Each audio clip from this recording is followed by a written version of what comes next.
The phone buzzed on the kitchen counter, its screen flashing with a number I didn't recognize, and I ignored it, my hands deep in soapy water, scrubbing a pan from last night's dinner. The morning sun spilled through the window, painting our suburban kitchen in soft gold, the kind of light that made you believe life was good, steady, predictable.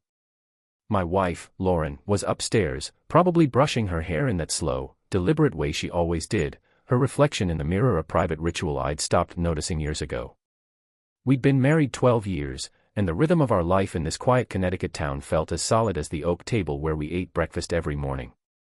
But the phone kept buzzing, insistent, like a wasp trapped in a jar, and something in my gut twisted, a premonition I couldn't name. I dried my hands, picked up the phone, and heard a voice, clipped, official, cold as steel. "Mr. Daniel Harper," the voice said. "This is First National Bank. We've frozen your accounts due to suspected fraudulent activity. You need to come in immediately." My heart lurched, a sickening thud against my ribs. Fraudulent activity. I stammered, my voice sounding distant, like it belonged to someone else. "There's got to be a mistake. I'm an architect, not some criminal." "No mistake, sir," the voice replied, unyielding. "Your accounts, checking, savings, investments, are inaccessible pending investigation. We've also been notified of a lien on your property. You'll receive formal documentation today." The room tilted. I gripped the counter, the edge biting into my palm. Our house, our cars, our life savings, gone. Just like that. I tried to speak, but my throat felt like it was lined with sandpaper. Lauren's footsteps creaked on the stairs, and I hung up, my hand shaking so badly I nearly dropped the phone. She appeared in the doorway, her auburn hair catching the light, her green eyes narrowing as she saw my face. "Dan, what's wrong? You look like you've seen a ghost." I opened my mouth to tell her, to spill the nightmare that had just unfolded, but the words caught, tangled in a sudden, irrational fear. How could this happen? We were careful, frugal even, our life built on my steady commissions and her part-time work as a graphic designer. Fraud. Liens. It didn't make sense, and yet the bank's voice echoed in my skull, final as a judge's gavel. I forced a smile, weak and unconvincing. "Just, work stuff. A client being difficult. I'll sort it out." She tilted her head, studying me, and for a split second, I thought I saw something flicker in her eyes, something guarded, something that didn't belong in the face of the woman I'd loved since college. But she nodded, kissed my cheek, and said, "You always do." Then she was gone, grabbing her keys and heading to her studio, leaving me alone with the weight of a life unraveling. I spent the morning on the phone, calling the bank, my financial advisor, anyone who might explain how my world had imploded overnight. Every conversation was a dead end, accounts locked, assets sealed, and no one could tell me why, only that I needed a lawyer, and fast. By noon, I was pacing the living room, my laptop open to a search for Financial Fraud Attorney Connecticut. That's when I found her, Claire Novak, a partner at Novak and Associates, her website photo showing a woman in her late 30s, sharp-eyed and poised, with dark hair pulled back and a smile that was both confident and disarming. Her bio promised expertise in complex financial disputes and asset recovery, and the testimonials glowed with praise for her tenacity. I didn't hesitate. I dialed her office, my pulse racing, and her assistant scheduled a meeting for that afternoon. The drive to her office in Hartford was a blur, my mind spinning with questions. How could someone access our accounts? Was it identity theft? A hack? Or worse, had I missed something, some detail in our finances that Lauren handled? She'd always been the one to balance the checkbook, pay the bills, manage the investments. I trusted her, didn't I? Of course I did. She was my wife, my partner, the woman who'd cried in my arms when we lost our first pregnancy, who'd laughed with me over cheap wine on our honeymoon. But that flicker in her eyes this morning, it gnawed at me, a splinter I couldn't ignore. Claire Novak's office was sleek, all glass and polished wood, a stark contrast to the chaos in my head. She stood to greet me, and I froze for a moment, caught off guard by her presence. The website photo hadn't done her justice. She was striking, tall, with high cheekbones and eyes the color of a storm cloud, her navy suit tailored to perfection. But it was her handshake, firm and warm, that steadied me, pulling me back from the edge of panic.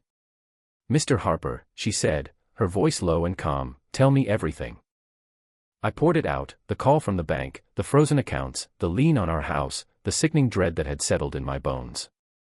She listened, her pen moving swiftly over a legal pad, her expression unreadable but focused, like she was piecing together a puzzle I couldn't see. When I finished, she leaned back, her gaze locking onto mine. "This isn't just a glitch, Daniel," she said, using my first name with an ease that felt strangely intimate. "Fraud on this scale usually points to something deliberate. We'll need to dig into your financial history, your wife's too. Are you prepared for that?" Her words hit like a punch. "My wife's too." I nodded, but my stomach churned. Lauren's face flashed in my mind, her smile, her laugh, that fleeting shadow in her eyes. Could she be involved? No, impossible.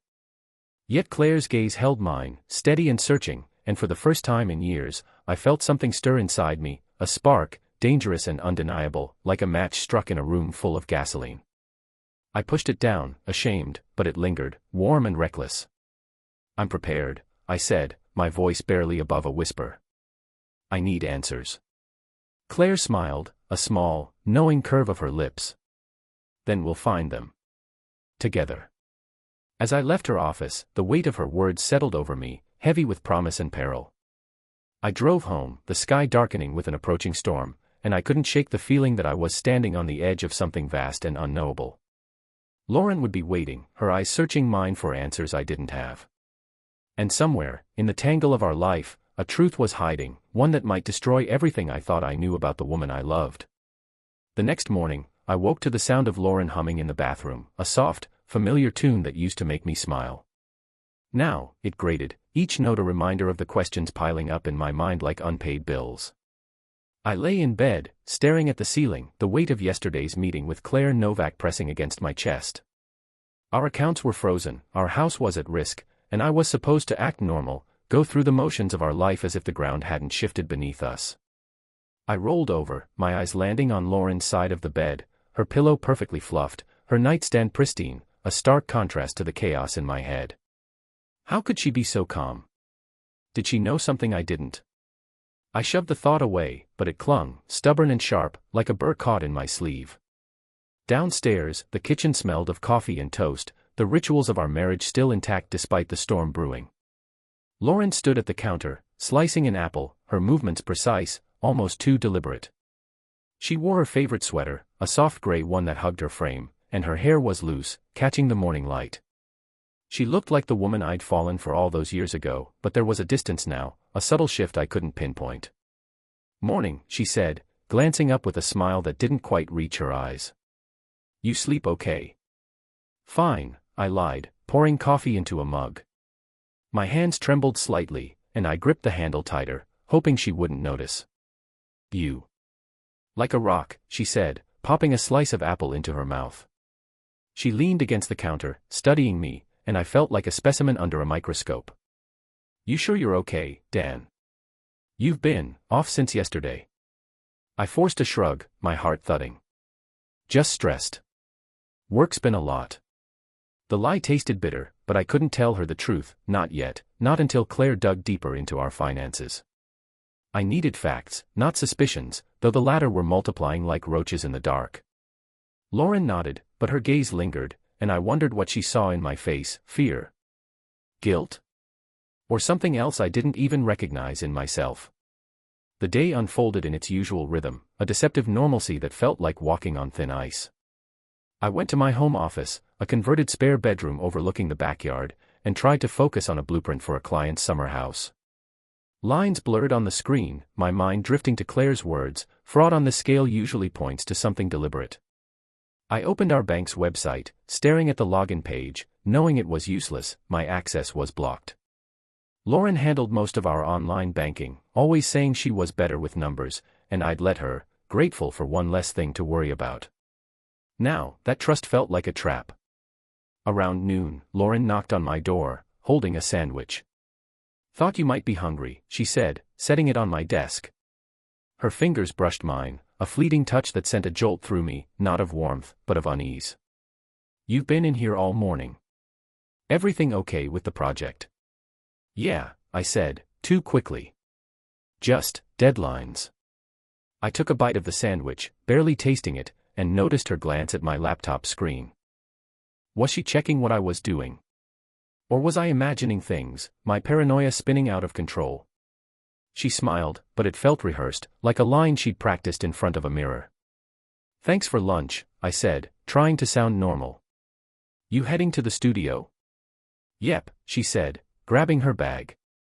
"Got a logo to finish for that new bakery. I'll be back for dinner. Maybe we can open that bottle of wine we've been saving." "Sure," I said, my voice hollow. She left, and I listened to her car pull out of the driveway, the sound fading into the quiet of the house. I sat there, the sandwich untouched, my mind racing. The wine she mentioned, it was a gift from her boss, Greg, a guy I'd met once at a company party. He'd seemed nice enough, but now every detail felt suspect. Was Lauren's job really keeping her late some nights? Or was there something else, someone else? I shook my head, disgusted with myself.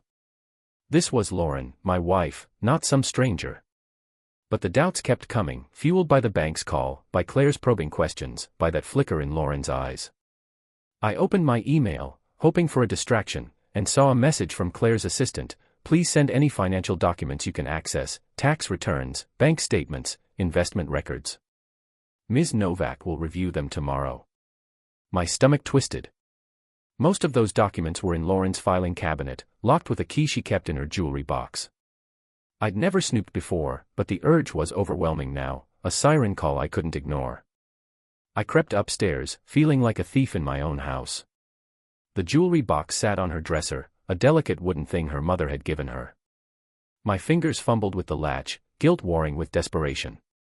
Inside, nestled among her necklaces, was the key. I took it, my breath shallow, and unlocked the cabinet. Folders were neatly labeled: taxes, mortgage, investments. I grabbed a few, my hands shaking, and shoved them into a bag. I'd scan them later, away from the house, away from Lauren's watchful eyes. The rest of the day was a blur. I met with a client, nodded through their requests, but my mind was elsewhere, replaying every interaction with Lauren, searching for cracks. That evening, she came home with takeout, her smile brighter, almost forced.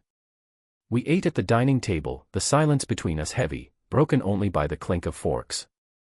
"You're quiet," she said, sipping her wine. "Something on your mind?" I hesitated, the truth clawing at my throat. I wanted to ask about the accounts, the lien, the late nights at work, but Claire's voice echoed in my head: "We'll need to dig into your wife's finances too." I couldn't tip my hand, not yet. "Just tired," I said, forcing a smile. "Long day." She reached for my hand, her touch warm but unfamiliar, like a stranger's. "We'll get through it," she said, her voice soft. "We always do." I nodded, but my chest ached, a hollow pain that wouldn't ease. After dinner, she curled up on the couch with a book, and I retreated to my office, the stolen documents burning a hole in my bag. I locked the door, my heart pounding, and opened the first folder. Numbers swam before my eyes: withdrawals, transfers, accounts I didn't recognize. My phone buzzed, a text from Claire: "Got the documents. We need to move fast." I stared at the screen, my fingers hovering over the reply, and then I heard Lauren's voice from the hall, calling my name. "Dan.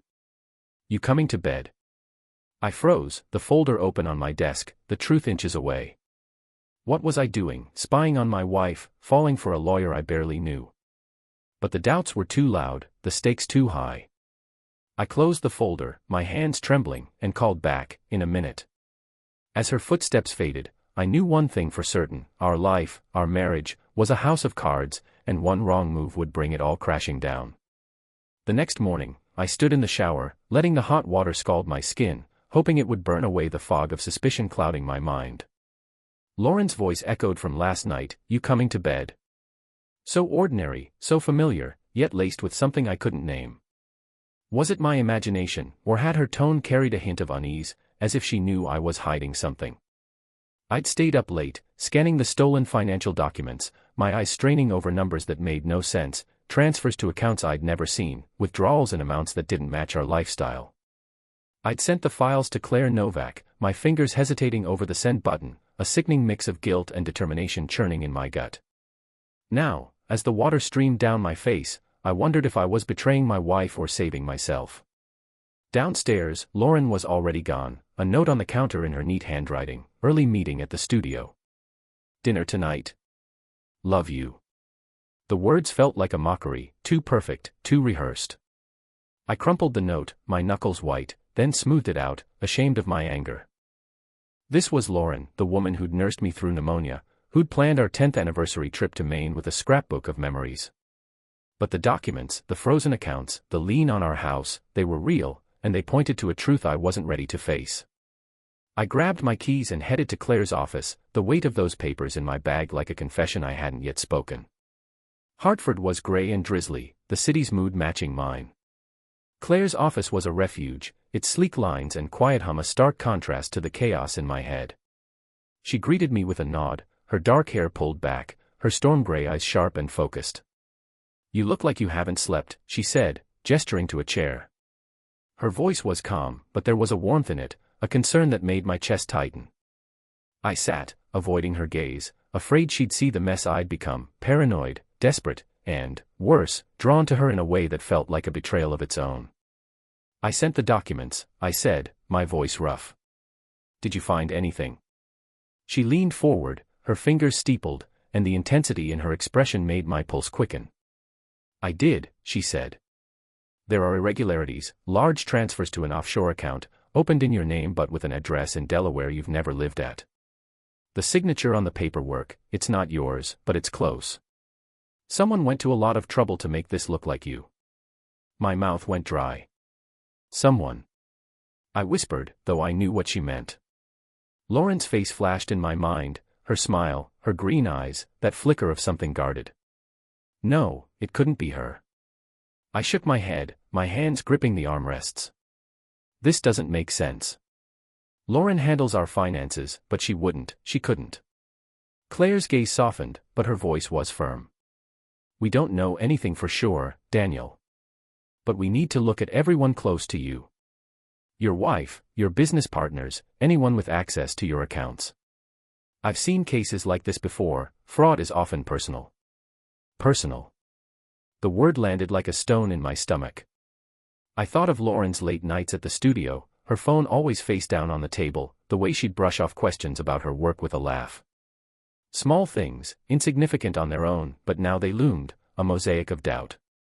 And yet, I loved her, didn't I? The question twisted inside me, sharp and relentless.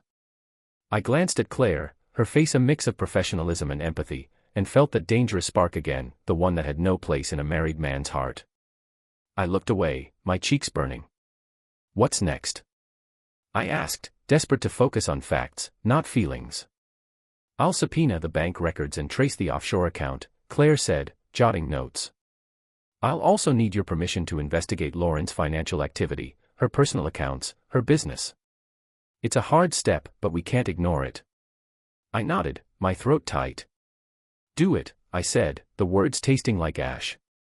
I was signing off on an invasion of my wife's privacy, a line I'd never imagined crossing. But what choice did I have? Our life was crumbling, and the truth, whatever it was the only way out. The rest of the day was a haze. I drove home, the rain smearing the windshield, my thoughts a tangle of fear and confusion. Lauren was at the studio, or so she'd said, and I resisted the urge to call, to check, to demand answers I wasn't ready to hear. Instead, I stopped at a coffee shop, needing noise, people, anything to drown out the silence in my head. I sat by the window, watching strangers pass, their lives untouched by the chaos consuming mine. My phone buzzed, a text from Lauren, running late. "Greg needs me for a pitch. Home by 8.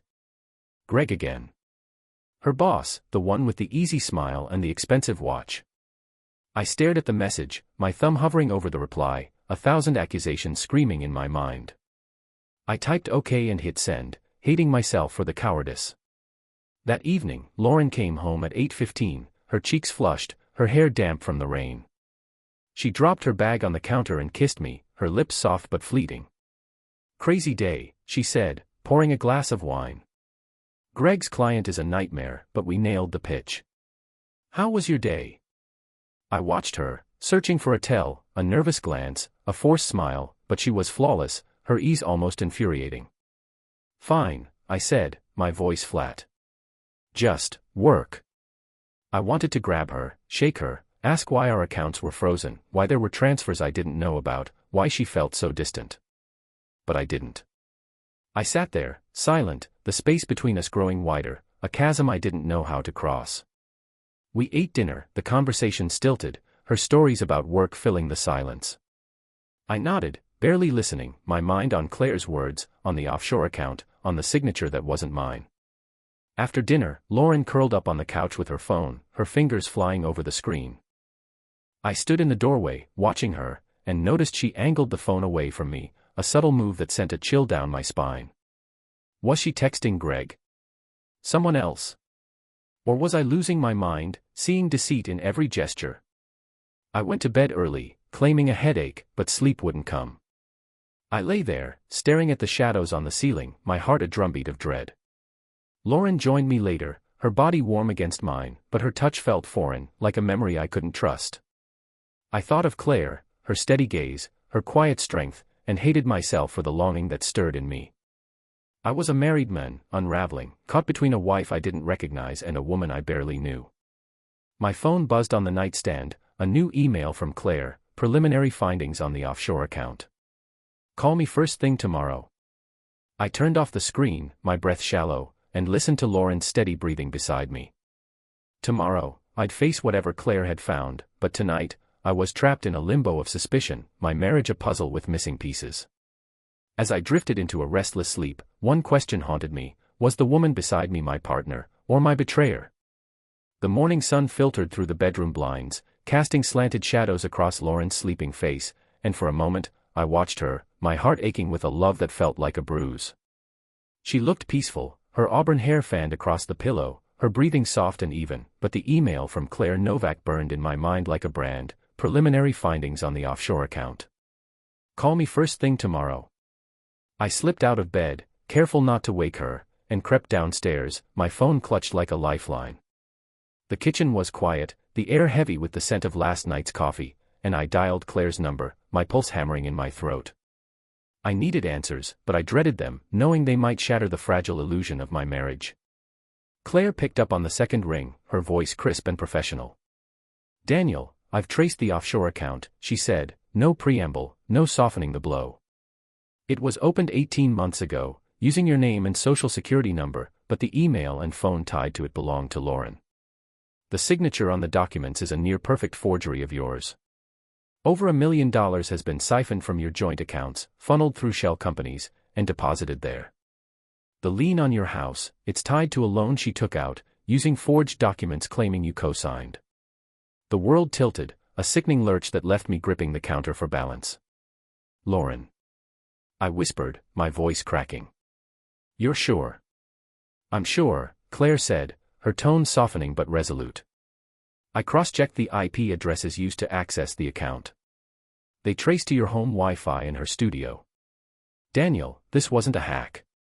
It was deliberate." My knees buckled, and I sank into a chair, my mind reeling. Lauren, my wife, the woman I'd built a life with, had stolen from me, lied to me, betrayed me in a way I couldn't comprehend. $1 million. Our savings, our future, gone.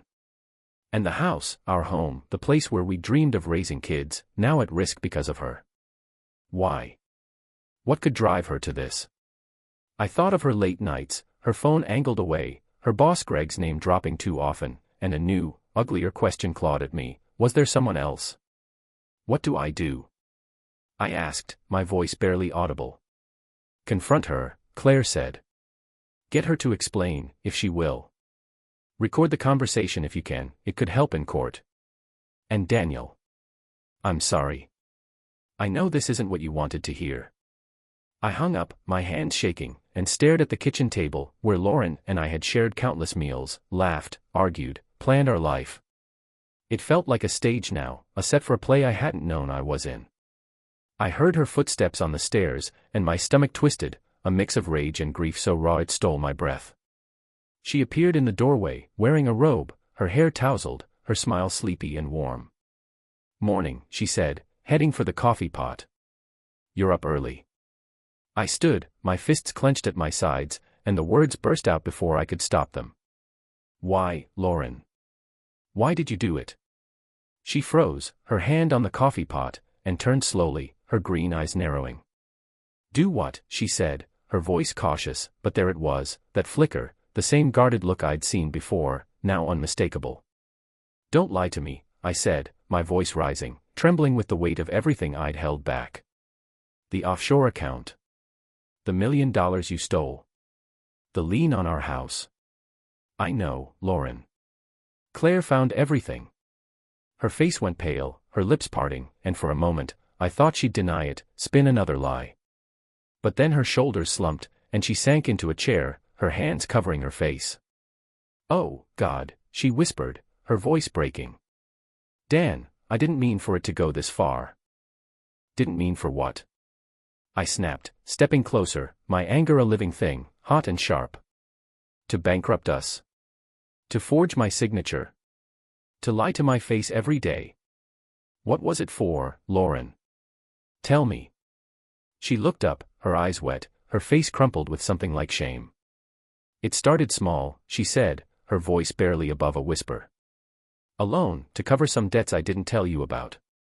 My business wasn't doing as well as I said, and I got in over my head. Greg offered to help, said he knew people who could make it quick, quiet. But then it snowballed, and I couldn't stop." "Greg," I said, the name a poison on my tongue. "Your boss. Was this his idea, or yours? Or is there more, Lauren? Are you sleeping with him?" Her eyes widened, a flash of hurt crossing her face. "No," she said, shaking her head. "No, Dan, it's not like that. It was just business, I swear. I thought I could fix it, pay it back before you noticed. I didn't want to lose you, lose this." She gestured at the kitchen, the house, our life, her voice cracking. "I was trying to protect us." "Protect us?" I laughed, a harsh, bitter sound that echoed in the quiet. "You destroyed us. You lied to me, stole from me, put our home at risk. How is that protecting us?" She sobbed, her hands twisting in her lap, and part of me wanted to hold her, to comfort her, but the betrayal was too deep, a wound that bled with every word. "I'm sorry," she choked out. "I'm so sorry, Dan. I'll do anything to make this right." "Make it right," I said, my voice low, dangerous. "You can't undo this, Lauren. You've ruined everything." I pulled out my phone, my thumb hovering over the record button, Claire's advice ringing in my ears, but I couldn't bring myself to press it. Not yet. I needed to hear her, to understand, even as my heart shattered. "What happens now?" she asked, her voice small, her eyes pleading. "I don't know," I said, and I meant it. I was drowning in emotions, anger, grief, love, hate, each pulled me in a different direction, leaving me apart. I thought of Claire, her steady presence, her promise to fight for me, and felt a flicker of something reckless, something I didn't dare name. "I need to think," I said, grabbing my jacket.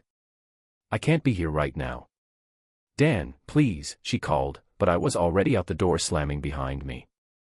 I drove aimlessly, the Connecticut roads winding through a world that looked unchanged, but felt alien. My phone buzzed, Lauren's texts, apologies, please, but I ignored them, my focus on Claire's office, the only place where truth seemed possible. As I pulled into the parking lot, my heart raced, not just with dread, but with anticipation, and I wondered if I was running from Lauren or toward something far more dangerous. The rain hammered the windshield as I sat in my car outside Claire Novak's office, the engine off, the world reduced to a blur of gray and grief. Lauren's confession replayed in my head, her tear-streaked face, her broken voice admitting to theft, lies, a web of deceit that had unraveled our marriage in a single morning. $1 million gone, our house at risk, and my trust in her shattered beyond repair. I gripped the steering wheel, my knuckles white, torn between rage and a hollow ache that threatened to swallow me whole. I'd stormed out, unable to look at her, unable to breathe in the house that now felt like a lie. My phone buzzed relentlessly, texts from Lauren, voicemails I couldn't bring myself to listen to, but I silenced it, needing Claire's clarity, her steady hand to guide me through this wreckage. Inside, Claire's office was a haven of order, its glass walls and polished surfaces a stark contrast to the chaos in my chest. She rose from her desk, her dark hair catching the light, her storm gray eyes softening as they met mine. "Daniel," she said, her voice low, concerned. "You look like you've been through a war." "I have," I said, sinking into a chair, my hands trembling. I told her everything, the confrontation, Lauren's admission, the debts, the forged loan, Greg's involvement. My voice cracked as I spoke, the weight of betrayal spilling out, raw and unfiltered. Claire listened, her pen still, her gaze unwavering, and I felt exposed, as if she could see the fractured pieces of me I was barely holding together. When I finished, she leaned forward, her hands clasped, her expression a mix of empathy and resolve. "This changes things," she said. "Lauren's confession strengthens our case against the bank and any third parties involved, like Greg. We can pursue criminal charges for fraud and forgery, and we'll fight to recover what's left of your assets. But Daniel, you need to decide what you want for your marriage. That's not my domain, but it's going to impact every step we take." Her words hit like a punch. My marriage. The word felt foreign, a relic from a life that no longer existed. I thought of Lauren's sobs, her pleas, and felt a flicker of pity, but it was drowned by anger, by the sting of her betrayal. "I don't know," I admitted, my voice hoarse. "I can't even look at her right now. I need space. Time." Claire nodded, her eyes searching mine, and for a moment, the air between us shifted, charged with something unspoken. I pushed it away, ashamed, but it lingered, a reckless pull that made my heart race. "Take the time you need," she said. "In the meantime, I'll file an emergency motion to protect your remaining assets and start digging into Greg's role. Stay somewhere else for a few days, a hotel, a friend's place. Clear your head." I left her office with a plan but no peace, the rain soaking through my jacket as I drove to a motel on the edge of town. The room was small, sterile, its beige walls closing in as I dropped my bag and collapsed on the bed. Alone, the silence was deafening, my thoughts a storm of memories and doubts. Lauren's smile on our wedding day, her laughter during late-night talks, now tainted by her lies. Had any of it been real? Or had I been blind, too trusting, too in love to see the cracks? And Claire, her presence, her strength, stirred feelings I didn't want to name, feelings that made me question who I'd become. Days blurred into a haze of isolation. I avoided Lauren's calls, her texts piling up, each one a plea, "Please talk to me. I'm so sorry. Let me explain." I couldn't face her, not yet, the wound too fresh, the betrayal too deep. I met with Claire twice, her updates a lifeline, subpoenas issued, Greg's financials under scrutiny, a temporary injunction to halt the foreclosure on our house. She was professional, focused, but her glances lingered, her voice softening when she asked how I was holding up. I lied, said I was fine, but her presence was a balm, a dangerous comfort I craved more than I should. Word of our troubles spread, a slow poison seeping into our small town. A client called, hesitant, asking about rumors of financial trouble, and I brushed them off, but the damage was done. At the grocery store, a neighbor's pitying look burned worse than any accusation. I felt exposed, my failure laid bare, and wondered how many knew Lauren's secret, how many whispered about our broken home. I bought a bottle of water and left, my appetite gone, my pride in tatters. One evening, restless, I drove past our house, unable to resist the pull of the life I'd left behind. Lauren's car was in the driveway, the living room light glowing, and for a moment, I imagined her inside, waiting, hoping I'd come home. But the thought of her forgery, her signature mimicking mine, kept me in the car, my hands shaking. I was about to leave when another car pulled up, a sleek black SUV I recognized as Greg's. He stepped out, carrying a folder, and my blood ran cold. Was he here to help her, or cover their tracks? Rage surged, urging me to confront them, but Claire's warning stopped me, "Don't let emotion cloud your case." I drove away, my heart pounding, the image of Greg at my door searing into my mind. Back at the motel, I paced, my anger giving way to despair. I opened my laptop and found an email from my sister, Mark, who'd heard through the grapevine and offered me a couch in Boston. I wanted to go, to escape, but running felt like surrender. Instead, I called Claire, needing her voice, her logic. "Greg was at my house tonight," I said, my voice tight. "What does that mean?" She paused, and I could hear her thinking, weighing her words. It could mean nothing, or it could mean he's worried. I'll expedite the subpoena for his records. Daniel, don't go near him or Lauren right now. You're too raw, and we can't risk a scene. I know, I said, but I didn't. I was drowning, my life a shipwreck, and Claire was the only thing keeping me afloat. I hung up, my eyes falling on a photo in my wallet, Lauren and me at the beach, smiling, happy. I traced her face, my throat tight, and wondered if I'd ever feel that joy again. The motel walls pressed closer, the silence a weight I couldn't bear, and I knew I couldn't stay here forever, hiding from the wreckage of my life. As I lay in the dark, my phone buzzed, a voicemail from Lauren, left hours ago. Against my better judgment, I played it, her voice filling the room, trembling, desperate. Dan, please come home. I need to tell you something. It's not what you think. The message cut off, and I stared at the ceiling, my heart racing. Not what I thought. What more could there be? The truth, or another lie? I didn't know, but one thing was clear, I couldn't run from her forever, and whatever she had to say would either save us or destroy us completely. The motel room smelled of stale coffee and cheap air freshener, its dim light casting shadows that mirrored the turmoil in my chest. Lauren's voicemail haunted me, it's not what you think, her voice trembling, desperate, a lifeline I wasn't sure I could trust. I'd spent days avoiding her, hiding in this sterile box, my life reduced to a duffel bag and a laptop. But her words gnawed at me, a whisper of doubt that maybe, just maybe, there was more to her betrayal than I'd assumed. I paced the room, my heart a battleground of anger and longing, until I couldn't stand it anymore. I needed to face her, to hear whatever truth, or lie, she had left to offer. I grabbed my keys, my resolve shaky but firm, and drove back to the house that no longer felt like home. The Connecticut night was crisp, the stars sharp against a velvet sky, and as I pulled into our driveway, the side of our house, its white siding, the porch where we'd sipped coffee on lazy Sundays, hit me like a physical blow. Lauren's car was there, the living room light glowing, and I sat for a moment, my hands gripping the wheel, steeling myself for what was coming. I thought of Claire Novak, her steady gaze, her promise to fight for me, and felt a pang of guilt for the warmth her presence stirred, a warmth I had no right to feel. But this wasn't about Claire. This was about Lauren, me, and the wreckage of our marriage. I knocked, a stranger at my own door, and Lauren opened it, her green eyes wide, red-rimmed from crying. She wore an old sweater of mine, too big for her frame, and the sight of it twisted something deep inside me. Dan, she whispered, stepping aside. You came. I had to, I said, my voice rough, as I stepped into the living room. The familiar scent of our home, lavender candles, wood polish, felt like a memory from someone else's life. I sat on the couch, keeping distance between us, my hands clasped to stop their trembling. You said it's not what I think. So tell me, Lauren. What is it? She sat across from me, her hands twisting in her lap, and took a shaky breath.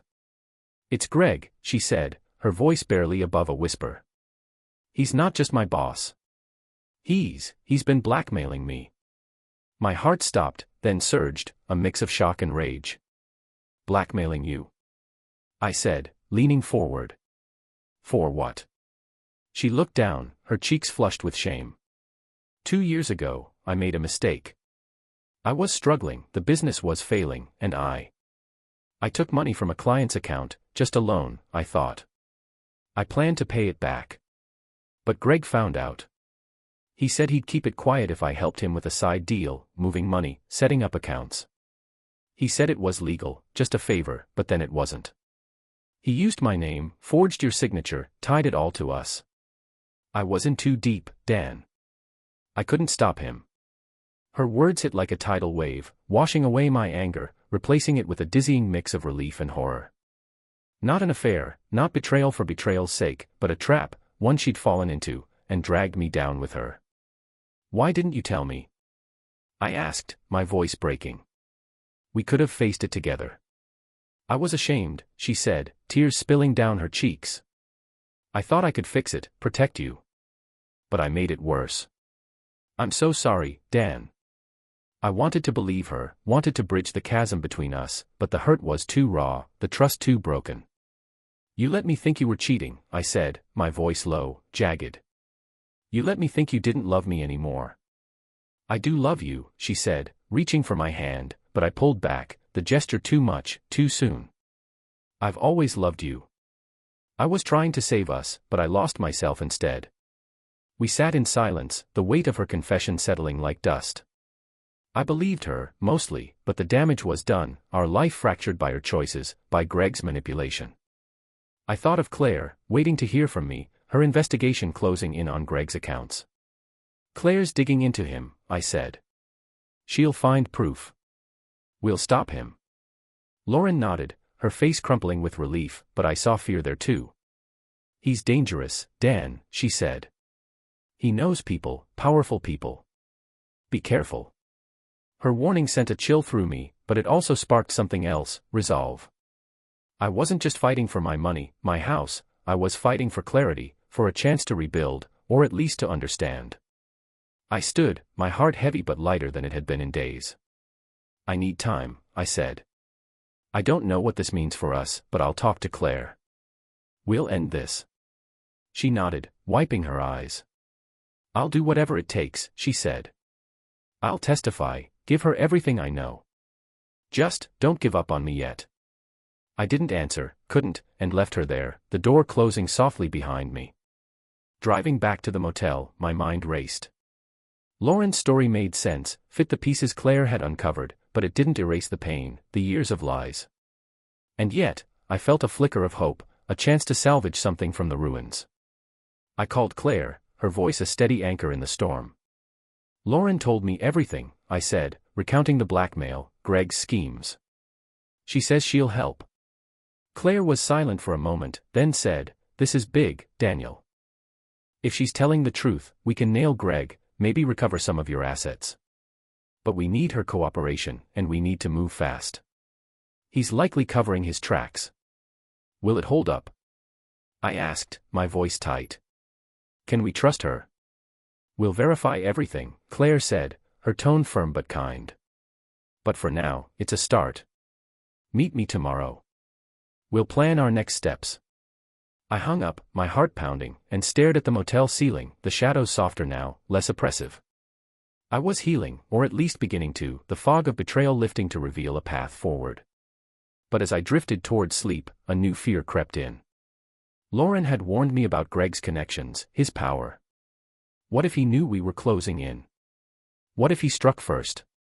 The next morning, I woke to a missed call from an unknown number, no voicemail. I brushed it off, nerves frayed, and headed to Claire's office. She greeted me with a smile, but her eyes were serious, her desk covered with files. "We've got something," she said, sliding a document toward me. "Greg's been moving money through a shell company tied to a known money launderer. If Lauren's telling the truth, she's our key to cracking this." I nodded, hope surging, but then my phone buzzed again, the same unknown number. I answered, my voice wary. "Hello." A man's voice, low and cold, cut through the line. "Back off, Harper, or you and your lawyer will regret it." The call ended, the silence deafening, and I looked at Claire, my blood running cold. Greg knew, and he was coming for us. The voice on the phone, low, cold, threatening, echoed in my skull as I stood frozen in Claire Novak's office, my heart pounding so hard I thought it might crack my ribs. "Back off, Harper, or you and your lawyer will regret it." Greg's warning, or someone he'd hired, had found me, and the reality of his reach hit like a sledgehammer. Claire's storm-gray eyes locked onto mine, her face tight with concern as I relayed the call, my voice shaking but resolute. This wasn't just about money or a house anymore, it was about survival, about reclaiming my life from the lies and betrayal that had nearly destroyed me. Lauren's confession, her blackmail by Greg, had shifted the ground beneath me, offering a chance to fight back, but now the stakes were higher, the danger real. I wasn't running anymore. Claire moved quickly, her professionalism a shield against the fear that hung in the air. "We're reporting this to the police," she said, already dialing her contact at the Hartford PD. "A threat like that, tied to our case, gives us leverage. We'll request protection and expedite the subpoenas on Greg's shell company. If he's desperate enough to threaten you, he's slipping." Her voice was steady, but her glance at me held something softer, a silent promise that we were in this together. I nodded, my chest tight, grateful for her strength but haunted by the pull I felt toward her, a pull I'd buried beneath the wreckage of my marriage. The next few days were a blur of action and tension. Claire coordinated with the police, who traced the call to a burner phone but promised to monitor Greg's movements. Lauren, true to her word, turned over emails, texts, and documents detailing Greg's blackmail, proof of his demands, the forged accounts, the money trail. She met with Claire under police supervision, her face pale but determined, and I watched from the sidelines, torn between admiration for her courage and the ache of her betrayal. Our marriage was a ghost, its shape still visible but untouchable, and I didn't know if we could ever rebuild it. For now, we were allies, united against a common enemy, but the future was a question I couldn't face. Claire's investigation bore fruit faster than I dared hope. The shell company Greg used was linked to a money laundering operation, and Lauren's evidence provided the key to unraveling it. The police raided Greg's office, seizing computers and files, and within a week, he was arrested, his polished facade crumbling under the weight of fraud, extortion, and conspiracy charges. The news hit our small Connecticut town like a wildfire, whispers following me at the gas station, the coffee shop, the hardware store. Some looked at me with pity, others with curiosity, but I held my head high, refusing to let shame define me. I'd been a victim, yes, but I was fighting back, reclaiming my life one painful step at a time. With Greg in custody, Claire recovered a portion of the stolen funds, enough to lift the lien on our house and stabilize my accounts, though the full $1 million was likely gone forever. The legal battles would drag on, but the immediate threat was over, and I could breathe again, the air no longer thick with dread. I moved back into the house, but not into our bedroom. I slept in the guest room, the space between Lauren and me a silent acknowledgement of the work we hadn't yet done. We talked, sometimes, halting conversations about her guilt, my anger, the trust we'd lost. She wanted to try to rebuild, but I wasn't ready, the wound too fresh, the scars too deep. Claire remained a constant, her updates a lifeline, her presence a comfort I couldn't ignore. One afternoon, as we reviewed the final documents in her office, she leaned back, her pen tapping her legal pad, and said, "You're stronger than you know, Daniel. Most people would have broken under this." Her words caught me off guard, and I met her gaze, seeing not just the lawyer but the woman, her quiet resilience, her belief in me. My heart stirred, a dangerous warmth, and I looked away, guilt flooding me. I was still married, still bound to Lauren, even if by a thread. Whatever I felt for Claire had no place in my life, not now, maybe not ever. "I had help," I said, my voice rough. "You got me through this." She smiled, a small, wistful curve of her lips, and for a moment, I wondered if she felt it too, the unspoken connection, the what-ifs that hung between us. But she stood, breaking the moment, and handed me a folder. "Your case is solid," she said. "You're free to move forward, whatever that looks like for you." Free. The word felt foreign, heavy with possibility and pain. I thanked her, our handshake lingering a second too long, and left her office, the autumn air crisp against my skin. Driving home, I thought about Lauren, about the house, about the life we'd built and lost. I thought about Claire, about the spark I'd buried, and about myself, who I was, who I wanted to be. The road stretched ahead, winding through familiar streets, and I realized I was at a crossroads, my future unwritten. That evening, Lauren and I sat at the kitchen table, a pot of coffee between us, the silence less oppressive than before. "I've been thinking," she said, her voice soft but steady. "I'm going to therapy, working on why I let this happen, why I didn't trust you enough to tell you. I don't expect you to forgive me, not yet, but I want to be better, for me, for us, if there's still an us." I looked at her, really looked, seeing the woman I'd loved, the woman who'd hurt me, the woman who was trying to rebuild. "I don't know if there's an us," I said, the words honest, raw. "But I'm willing to talk, to try. That's all I can promise right now." She nodded, tears in her eyes but a faint smile on her lips, and I felt a flicker of hope, not for the past, but for something new, something we might build if we were both willing to work. The next day, I called a therapist, booking my own sessions, ready to face the anger, the grief, the questions I'd buried. Healing wasn't a destination, it was a journey, one I was finally ready to take. Reflecting on it all, I learned a truth as simple as it is brutal: love is fragile, built on trust, and when that trust breaks, it takes courage to face the pieces. Lauren's betrayal taught me to question, to stand up, to fight for myself. Claire taught me resilience, the power of truth to set you free, even when it hurts. And I taught myself that love, whether it survives or fades, isn't about perfection, It's about honesty, about choosing each other every day, flaws and all.